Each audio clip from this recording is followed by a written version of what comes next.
दोस्तों, अगर आपको भी पेटीएम केवाईसी एजेंट बनना है तो आप बहुत आसानी से बन सकते हैं। जिस तरीके से मैं यहाँ पर केवाईसी एजेंट हूँ, सेविंग अकाउंट वगैरह मैं अपने एरिया में आसानी से खोल सकता हूँ और यहाँ पर केवाईसी एंड सेविंग अकाउंट और वॉलेट एक्टिवेट करने के साथ साथ मुझे पास बहुत सारी फैसिलिटी है। और ये फैसिलिटीज़ मुझे किस तरीके से मिली है और किस तरीके से इसका पोर्टल मुझे मिला है और आपको किस तरीके से मिलेगा, कौन से डॉक्यूमेंट की रिक्वायरमेंट होगी, कहाँ पर आपको जाना पड़ेगा अगर आप केवाईसी सेविंग अकाउंट ओपन करके अर्निंग करना चाहते हैं, तो आज की वीडियो कंप्लीट देख लीजिए। आपको दूसरी वीडियो देखने की ज़रूरत नहीं पड़ेगी। यानी कि KYC and saving account earning से रिलेटेड मैंने आपको बताया कि अर्निंग यहाँ पर बहुत अच्छी अपॉर्चुनिटी है। अगर आप अर्निंग करना चाहते हैं तो यहाँ पर मेन अर्निंग होती है केवाईसी से, यानी कि किसी भी कस्टमर का सेविंग अकाउंट या केवाईसी करके वॉलेट एक्टिवेट करने पर ही ज़्यादा अर्निंग आपकी यहाँ पर होती है। इसके अलावा भी यहाँ पर बहुत सारी फैसिलिटीज़ होती है। फास्टैग वगैरह इशू करेंगे जब अर्निंग होगी, cash deposit, cash withdrawal, APS यानी कि आधार से पैसे निकालेंगे फिंगरप्रिंट लेके, तब भी आपकी अर्निंग यहाँ पर बहुत ज़्यादा होगी।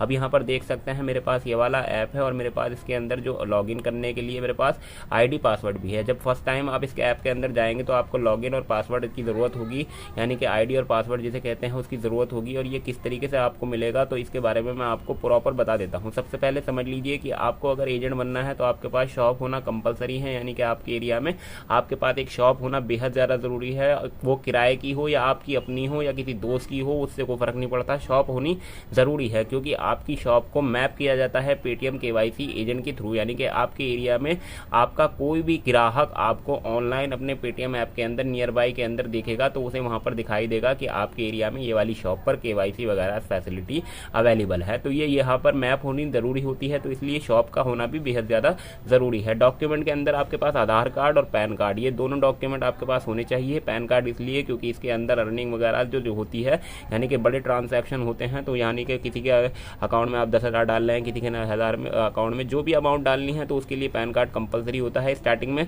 ना ले तो वो कोई बात नहीं, लेकिन वो आखिर ज़रूरत उसकी पड़ती है, पैन कार्ड आपको बनवा लेना ज़रूरी है। आधार कार्ड सभी के पास होता है, तो ये दोनों डॉक्यूमेंट आपके पास हैं तो आप भी एजेंट बन सकते हैं। अब बनने के लिए क्या करना पड़ेगा, यानी कि केवाईसी एजेंट मैं किस तरीके से बनेगा, तो मैं आपको बता दूं। वैसे तो यहाँ पर ऑनलाइन करने का भी यहाँ पर प्रोसेस है, लेकिन ज़्यादातर केस में मैंने देखा है कि वो वर्क नहीं करता है, क्योंकि यहाँ पर एरिया में बहुत सारे कम कॉरेस्पॉन्डेंट होते हैं जो आपके एरिया में ऑनलाइन आपको चेक करते हैं। तो अगर आपको केवाईसी एजेंट बनना है अपने एरिया में तो आपको अपने किसी कॉरेस्पॉन्डेंट एजेंट से कांटेक्ट करना होगा। अब ये कॉरेस्पॉन्डेंट एजेंट कौन है, तो ये ऊपर की टीम होती है जो हमें यहाँ पर आईडी पासवर्ड देती है। जी हाँ, आईडी पासवर्ड एक एजेंट होता है जो आपके एरिया में कहीं ना कहीं डिस्ट्रिक्ट में अवेलेबल होगा।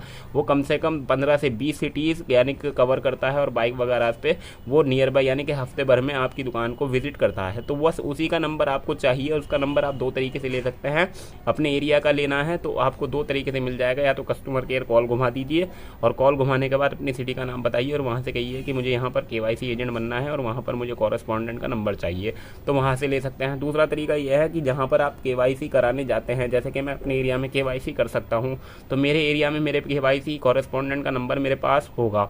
लेकिन आपके एरिया में जब आप केवाईसी का पोर्टल पर जाएंगे तो वहाँ से आपको अपने एरिया के कॉरेस्पॉन्डेंट का नंबर ले लेना है, यानी कि एजेंट का नंबर ले लेना है और वहाँ से उससे बात कर लेनी है। आपको शॉपकीपर आसानी से वो नंबर दे देगा और नंबर देने के बाद आपको वहाँ पर उसे कॉल करनी है और कॉल करने के कहना है कि मुझे केवाईसी एजेंट बनना है भाई, और मेरी दुकान ऐसे ऐसे है और मुझे यहाँ पर केवाईसी करनी है। तो वो आपसे डॉक्यूमेंट के बारे में पूछेगा, आपके पास डॉक्यूमेंट है या नहीं, आपकी दूसरी एरिया में दुकान है या नहीं, आप दूसरी किसी कंपनी का एजेंट वगैरह तो नहीं हो, तो आप मना कर दीजिएगा, नहीं मैं किसी भी दूसरी कंपनी का एजेंट नहीं हूँ और पेटीएम के अंदर मैं ईमानदारी से काम करना चाहता हूँ, यहाँ पर आपकी केवाईसी वगैरह और सेविंग अकाउंट ओपन करके यहाँ पर काम करना चाहता हूँ। तो आप वहाँ पर उसे बताएंगे तो वो आपके एरिया में आपकी शॉप पर विजिट करेगा, आपको वहाँ पर बैनर देगा, आपको वहाँ पर डिटेल्स वगैरह देगा और उसके बाद आपके मोबाइल नंबर से आपके डॉक्यूमेंट को वेरीफाई करके आपको इसका लॉगिन आईडी पासवर्ड दे देगा। लॉगिन करने के बाद यहाँ पर आपके साथ बहुत सारी फैसिलिटीज़ आ जाएंगी, जिसमें आपके पास saving and KYC saving account open का ऑप्शन होगा। यहाँ पर आप किसी भी कस्टमर का जब मोबाइल नंबर डालेंगे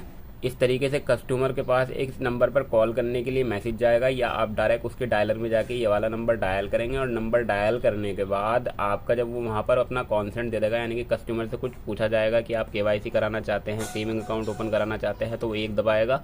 और जब वो वहाँ पर एक दबाएगा तो उससे कहेंगे कि आप क्या सहमति देते हैं कि आप केवाईसी कर रहे हैं, तो वो वहाँ पर एक दबा देगा तो सहमति हो जाएगी। और उसके बाद जब वो वेरीफाई यूज़र कॉन्सेंट पे क्लिक करेगा तो इस तरीके से यहाँ पर उसकी आगे की प्रोसेस यहाँ पर आप कर सकेंगे, यानी कि उसकी केवाईसी वगैरह यहाँ पर आप कर पाएंगे। मेरा यहाँ पर कॉन्सेंट नहीं दिया गया है, क्योंकि मैं यहाँ पर आपको दिखाने के लिए कह रहा हूँ, तो इसलिए इनने मुझे मना कर दिया, कोई रिस्पांस नहीं मिला। तो इस तरीके से आपको यहाँ पर केवाईसी करनी है। और इसके अलावा बहुत सारी फैसिलिटी हैं। फास्टैग है, अगर आपको फास्टैग किसी का इशू करना है तो यहाँ पर आप फास्टैग के अंदर पैसे भी डाल सकते हैं और फास्टैग इशू भी कर सकते हैं। अगर आपको कैश डिपॉजिट करना है, यानी कि उसके अकाउंट में पैसे डालने हैं, तो आप इस तरीके से डाल भी सकते हैं, सेविंग में भी डाल सकते हैं, करंट में भी डाल सकते हैं। यहाँ पर ये नंबर वगैरह डालेंगे। और इसके अलावा अगर आपको और कैश विड्रॉल करना है तो यहाँ पर कस्टमर का मोबाइल नंबर या बारकोड वगैरह स्कैन करेंगे। इस तरीके से आप यहाँ पर इसकी फैसिलिटी ले लेंगे। बैंक स्टेटमेंट का ऑप्शन है, अगर आप किसी कस्टमर का बैंक स्टेटमेंट निकालना चाहते हैं तो उसका बैंक स्टेटमेंट भी निकाल सकते हैं। यहाँ पर अगर आप कैश कलेक्शन करना चाहें तो कैश कलेक्शन भी कर सकते हैं। बहुत सारी फैसिलिटी है, आप बहुत सारी चीज़ों का यहाँ पर काम कर सकते हैं। तो इस तरीके से आप केवाईसी एजेंट बन सकते हैं। अगर आपके मन में कोई सवाल हो, कुछ पूछना हो तो आप कमेंट सेक्शन में लिख दीजिएगा। बस आज की वीडियो मुझे आपको यही बताना था। आई होप आपको वीडियो अच्छा लगा हो।